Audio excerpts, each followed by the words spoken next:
এই ভিডিওটা শেষ পর্যন্ত দেখুন। উল্টো পাল্টা বন্ধু বান্ধব হয়েছে, মেয়ে নেশা ভান করছে না তো?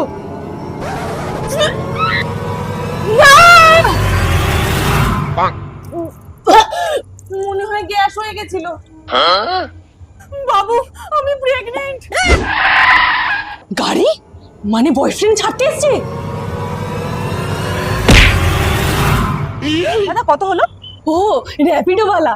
কি হরে বেবি চলে গেছে তোমার মা। চাচা লাভ ইউ। মা আসছি। এত সেজে গুজে যাচ্ছে, মনে হয় একটা বয়ফ্রেন্ড জুটিয়েছে। আজকে তোকে কোথাও যেতে হবে না। কেন? আমার শরীর খারাপ। হ্যাঁ রাহুল, মা না বেরোতে দেয়নি, তোমার সাথে কালকে দেখা করবো। হ্যাঁ আমি তোমার সাথে না পরশু দেখা করবো। মা আসছি। পড়ার নাম করে মেয়ে বন্ধুদের সাথে পার্টি করতে যাচ্ছে না তো? আজ থেকে স্যার বাড়িতে পড়াতে আসবে। স্যার আপনি পড়ান, আমি একটু বাজার থেকে আসছি। কি